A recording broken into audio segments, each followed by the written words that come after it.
গত নির্বাচনের সময় ৩০০টি আসনে নির্বাচনী এলাকায় আমাদের হাজার হাজার নেতা কর্মীর বিরুদ্ধে মামলা হয়েছে।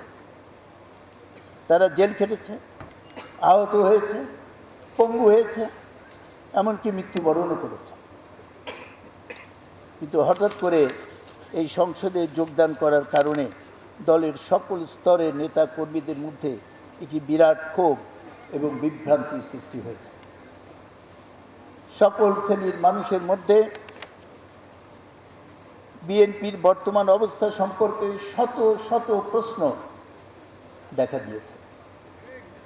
এই প্রশ্নগুলোর উত্তর আমাদেরকে দিতে হবে। যদি আমরা দিতে পারি তাহলে এই সংগঠনকে আমরা আরও অনেক বেশি সুসংগঠিত করতে পারব।